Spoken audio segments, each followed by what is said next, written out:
Today we're going to review artifacts for Dragonheir Silent Gods. What are they, how do you get them, and which ones are the very best? In addition, I want to give you just a sneak peek of the D&D collaboration that is happening, I think now, as of the time of this video going live. But before I begin, if you haven't yet downloaded Dragonheir Silent Gods, check the link in the description. This is a Western fantasy-themed open-world role-playing game with some classic D&D elements and mechanisms that, look, this game has already pulled down over 10 million downloads around the world, making it in the top spot in over 10 major regions since its global launch. So a big shout out and thank you to Dragonheir Silent Gods for sponsoring today's video, and thank you again for using that link in the description to download the game, which is available on iOS, Android, Mac, Steam, and also the Epic Games Store. Now, as I mentioned earlier, there is a huge Dungeons and Dragons collaboration going on as of the time of this video going live. Dungeons and Dragons is the world's most popular tabletop role-playing game, and in the first phase of this D&D Dragonheir collaboration, which is officially launched, you're going to gain access to iconic characters such as Drizzt Do-Erden, I hope I'm pronouncing that correctly, and Urtu. You'll be able to explore Drizzt's storyline along with his Black Panther, as well as use Heliolite dice in the Planeswalker summoning event to get Drizzt. So I also think this is the first event where you can get some cosmetics. You can get cosmetics for your D20 and D4 dice by participating in the activities and story missions taking place during this event. Now, the storyline is going to feature the final villain Urtu, who you'll have to defeat, as well as a new dungeon that you can unlock more rewards by dealing cumulative damage. So now that we've covered the D&D collaboration, let's jump into artifacts, the thing that you're here for. Artifacts become equipable once your hero gets to 3 stars, and they give a huge bonus to your heroes. Whether you're trying to just pump up your numbers in the temporal vortex, or you're clearing a high-tier dungeon, having the right artifacts is a huge difference maker. They give a ton of stats, and in some cases, some unique effects as well. But how do you actually get artifacts? You may have noticed that when you're doing summons, if you get a duplicate of a hero that you already have, you get imprint stones, as well as orange crystals called Essences of Creation, or Essence of Creation. These imprint stones are used to exchange in the artifact shop to buy artifacts. So you basically are going to get duplicates of heroes and then go to the artifact shop to buy the artifacts you want. You'll get an imprint stone at the rarity associated with the hero that you're pulling. So for example, if you get a duplicate epic, then you get epic quality imprint stones, which will allow you to buy an epic quality artifact. Now, with that in mind, it's going to be a bit hard to rack up these imprint stones if you're not doing a bunch of summons, so you need to pick the best artifacts possible, which is what I'm going to cover a little bit later in this guide. The Essences of Creation, alternatively, are used to upgrade your artifacts to higher levels. So you're going to want to focus over the course of your season on some specific artifacts that are going to give you the sort of most bang for your buck, so to speak. And by the way, the amount of essence you need will depend on the rarity of the artifact. So rares are going to be about 6k essence to upgrade to the max level. Epics are 10k, and legendaries are more than both combined. It's around 16,000 to max level those. So let's review which of these artifacts are the very best, and let's start with the rare tier.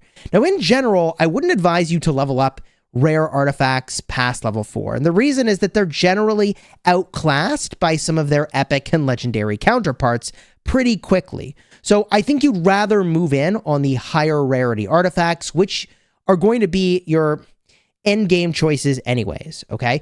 The biggest problem with the rares is just how important these Essences of Creation are going to be, and how little of them you're going to get potentially at the start of the season, and how much you're going to want to be upgrading stuff, right? So as I said before, it's about 10,000 essences per epic artifact, meaning a full set of 5 of them means you need 50,000 essence, which is honestly quite a lot, depending on how far into the season you've progressed. Now, there are 4 rare artifacts worth mentioning here as being a cut above the rest. And these are the Luminary Order Gospel, the Troll's Heart, the Volcanic Disc, and the Banner of Oath. The rest become, I think, rapidly outclassed by the higher rarity artifacts. So let's start with the Luminary Order Gospel, and it's simply a flat increase of healing that you can put on a healer in any lineup, and the defense and hit point stats that it gives are really nice to keep your support alive for longer to heal. The healing can come from a battle skill, ultimate skill, or passive skill, and will still be buffed. It's just super simple as an artifact and super versatile. And on the topic of versatile, there's also the Volcanic Disc, which works on pretty much any damage dealer. A flat damage bonus to an ultimate is really nice on early game damage dealers, and the percent stat it gives suits its purpose as well. The last 2 artifacts I mentioned are at the rare tier are the Troll's Heart and the Banner of Oath. Both of these are actually tank artifacts. So the Troll's Heart is pretty solid and has good stats, especially if you need to put resistance on your tank for either PvP or debuff heavy PvE fights. But the Banner of Oath is probably the better rare artifact to pick up. The extra defense bonus, although it says when allies are around them, is actually given to the holder no matter what. So you can test this in any fight and just see that the defense bonus icon shows up on the holder the entire fight. So these stats are pretty amazing for your tank and definitely worth picking up this artifact. Now, moving on to the epic tier. First thing is first, at this moment in time, you actually want to skip the first 6 artifacts that are in the shop completely.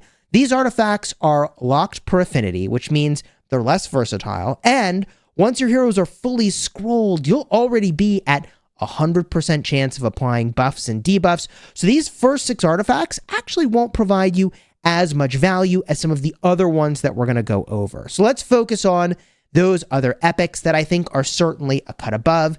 And these are my recommendations, but keep in mind, you're going to need to focus on what's best for your team and what you need.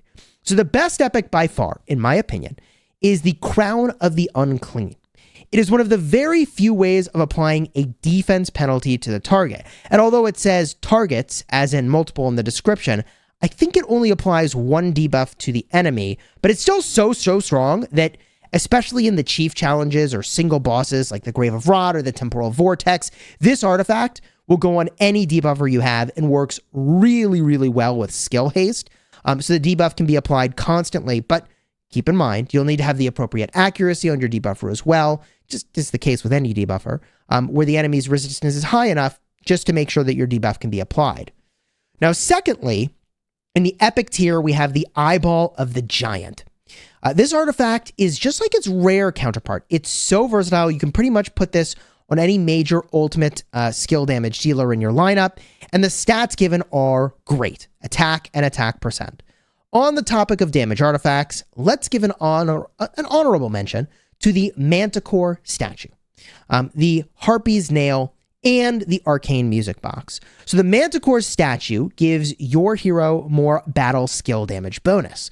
So anyone that does a lot of damage from your battle skill will benefit from this a lot. The Harpy's Nail is the same, where it'll rely on the hero's passive skill to deal damage. And if you have a hero that does a lot of damage from their passive, I would pick this up for sure.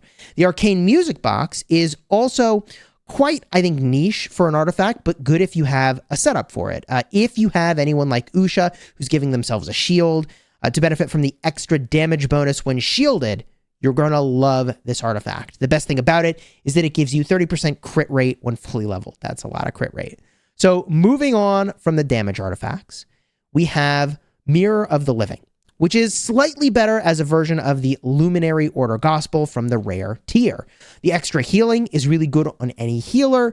Again, it isn't reliant on where healing is coming from, unlike some other artifacts, which make it versatile for any healer support in your lineup. Another support artifact worth mentioning is Atenaya's Tiara, which is the perfect for any shielder supports in your teams. The best hero I would say for this is probably Philosia because of the enlightenment stat that it gives, but it would work really well on any of your shielding units. So the last epic artifact we're going to talk about are actually two of them. It's going to be the Scarab Amulet and the Platinum Knight Shield. The Scarab Amulet is really nice for your tank, giving a large shield when their hit points drops below 30%, which works wonders in the Grave of Venom, where the hardest part of that dungeon is keeping your tank alive through the first skill from the boss, but before you can apply any sort of attack down effect on the target. The only problem with this artifact is that it has a 45-second cooldown, but other than that, the stats that it gives are really good for any tank that you might have. And the last artifact I mentioned is the Platinum Knight Shield, which reduces the AoE the holder takes. Hey, reducing the area of effect damage that you're taking is really good. This is a tank item, but is sort of flexible on really any unit where you're taking a lot of AoE damage and you have to be clumped up. For example, like the Temporal Vortex, you could put this on a support to keep them alive longer, since your tank is unlikely to die first anyways. Now, the legendary tier artifacts, woohoo! These are really powerful, and they're going to be hard to get at the start of your playing the game because you need to get duplicate legendaries, and there's a lot of legendaries in the game to go and collect, so it's going to be a while before you potentially pull multiple legendary artifacts. But let's talk about some of the best ones, all right? If you manage to get a hold of a soul imprint, your eyes should mainly be focused on only two artifacts, in my opinion. And that would be the Rift Hourglass as a priority and Witch's Remains. The reason is that these two provide a unique ability to your team. While the rest of the artifacts are good for the buffs and going to depend on your team, these two are just a cut above. For example, there are affinity locked artifacts where you need a duplicate of a certain element to unlock. Those are quite good and you should consider them for your team, but they're situational. Whereas these ones I'm going to recommend, man, I mean, they're much more versatile. One last thing I'll explain before I get into those two recommended artifacts is that there are exclusive artifacts at the legendary tier made for specific legendary heroes. At the time of this recording, there are 6 of them in the game. And they are insane if you can get your hands on them. And if you have like duplicates of, a lot of legendary heroes, like, okay. You are actually going to need a duplicate of the exclusive hero and a duplicate of another random legendary hero. I mean, they ain't cheap. So let's talk about the two I think are the best and are just, I think, more versatile. The first is the Rift Hourglass, which gives a ton of skill haste, which is important in dungeons where you really can't afford to run an ultimate energy penalty, or even in PvP to get your one-shot skill off before the enemy team does. This is huge. This artifact, when maxed, will give you 100 skill haste, which is just nuts. The Witch's Remain, alternatively, is similar to the Crown that we talked about in the Epic tier. Instead, it's going to apply defense penalty 2, but at a lower chance of being applied. I recommend you only grab this artifact if you happen to get a handful of these soul imprints, because the Epic version is honestly pretty good already. So really, like, the Rift Hourglass is my #1 recommendation here. Now, hopefully this helps you get started with your collection of artifacts in Dragonheir Silent Gods, so that you don't, I don't want to say waste, but so that you properly allocate your essences of creation and get the maximum value possible, right? Like, get value, smash your enemies. That's the tagline for my channel. So if you enjoyed this video, smash that subscribe button, throw a like on here. A big thank you again to the makers of Dragonheir Silent Gods for sponsoring today's video. I'm truly honored and blessed to be able to make these videos for you. And it is worth mentioning that at the end of the season, the levels on your artifacts are going to reset, but you do get to keep your artifacts going into the next season. So if you are looking for a video explaining Season Reset a little bit more in depth, that's something that I'm planning to do soon. Again, consider subscribing to the channel. If you want to see when I've pulled a bunch of Heliolite dice, I think I did 200 pulls, card is in the end screen for that one in just a second. Alternatively, if you're looking for an equipment guide, I recently made that video, and I think it is super helpful if you're wondering which equipment to focus on. Card in the end screen in just a second.